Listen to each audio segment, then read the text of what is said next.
أعوذ بالله من الشيطان الرجيم بسم الله الرحمن الرحيم أعوذ بالله من الشيطان الرجيم بسم الله الرحمن الرحيم ربي زدني علما وحفظا واسعا ربي يسر ولا تؤسر وتمم بالخير ربنا آتنا في الدنيا حسنة وفي الآخرة حسنة وقنا عذاب النار السلام عليكم ورحمة الله وبركاته. சென்ற பாடத்தில் நாங்கள் லமீர்கள் 14 பார்த்திருந்தோம். அந்த லமீர்கள் 14 ஹுவ ஹுமாஹும் ஹிய ஹுமாஹுன்னு அன்த அன்துமா அன்தும் அன்தி அன்துமா அன்துன்னு அன நஹ்னு. அப்போ இன்றைக்கு பார்க்குற பாடம் என்னன்னு சொன்னால் முகத்தமா முன்னுரை, அதாவது இந்த கிதாபோட முன்னுரை நாங்கள் பார்க்க போகிறோம்.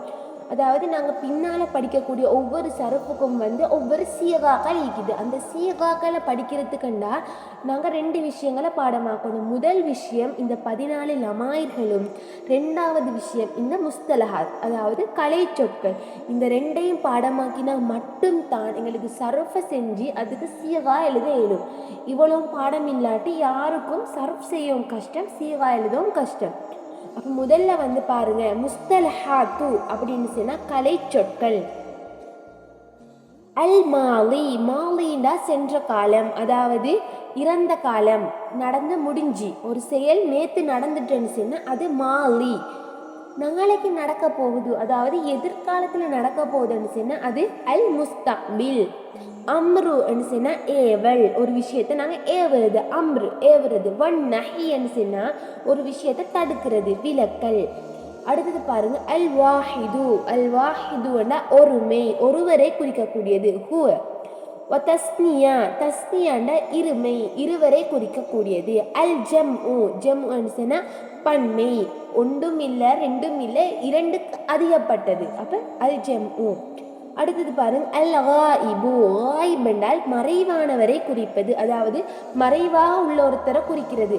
எப்படி? ஹூங்கிற மாதிரி, ஹூண்டா அவன், அதாவது அவன் என்னை முன்னுக்கும் மீக்கலாம், இல்லாட்டி என்னை பின்னுக்கும் மீக்கலாம், இல்லாட்டி பக்கத்து ஊர்லேயும் மீக்கலாம், இல்லாட்டி பக்கத்து நாட்டிலையும் மீக்கலாம், எங்கேயோ ஒரு இடத்துல ஈக்கலாம்.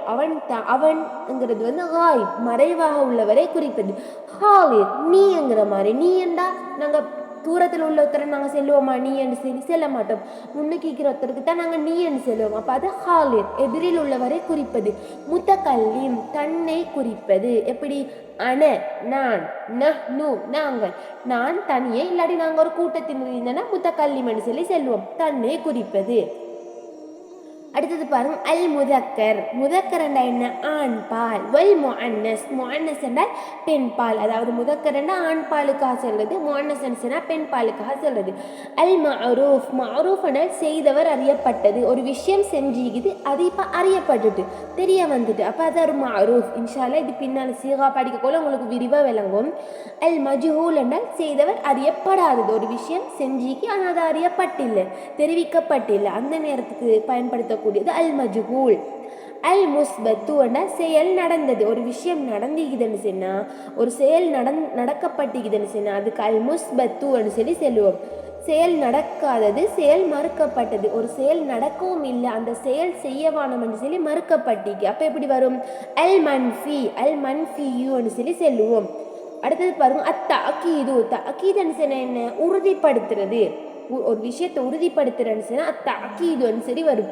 அல் முஅக்கதண்டா உறுதிப்படுத்தப்பட்ட எழுத்துக்கள் ஒரு குறிப்பிட்ட உச்சரிப்பு முறையில் அமைந்து வினைச்சொல் மற்றும் அதை சேர்ந்த பெயர்ச்சொல்லின் வடிவம்தான் அல் முஅக்கத்ங்கிறது, சீகாங்கிறது. அது ரெண்டும் முஅக்கத் சீகாங்கிறது ஒரு லஃபுல், ஒரு ஃபஅலன்னு எடுத்து அதுக்கு நாங்கள் சீகா செய்ய போகிறோம் அப்படின்னு சொன்னால் நாங்கள் அதுக்காக பயன்படுத்தக்கூடிய வினைச்சொல்லுக்கு தான், அதாவது ஃபாலேத்தனே நாங்கள் சீகா செய்ய போகிறோம். அப்போ ஃபாலங்கிறது ஒரு வினைச்சொல், ஒரு செய்யப்பட்ட ஒரு செயல், அதற்குத்தான் நாங்கள் சீகான்னு சொல்லி சொல்லுவோம். அதைத்தான் சீகாக்கு கருத்து. அல் இஸ்ம் என்றால் பெயர் சொல், ஃபிஅல் என்றால் வினைச்சொல், ஹர்ஃப் என்றால் இடைச்சொல். அப்போ இவ்வளவு தான் முஸ்தலஹாத். அப்போ நீங்கள் சர்ஃப் பாடத்துக்கு போகிறதுக்கு முன்னுக்கு எல்லாரும் என்ன செய்யணும்னு சொன்னால் முஸ்தலஹாத்தையும் லமீர்களையும் கட்டாயம் பாடமாக்கணும். இந்த 2ஐயும் கட்டாயம் பாடமாக்கினா மட்டும்தான் சர்ஃப் பாடம் உங்களுக்கு லேசாகிக்கும். அப்போ கட்டாயம் எல்லாரும் இன்ஷா அல்லாஹ் இந்த முஸ்தலஹாத்தையும் அந்த லமாயிர்களையும் கட்டாயம் பாடமாக்கணும். ஜஸாக்கமுல்லாஹ் ஹைரன்.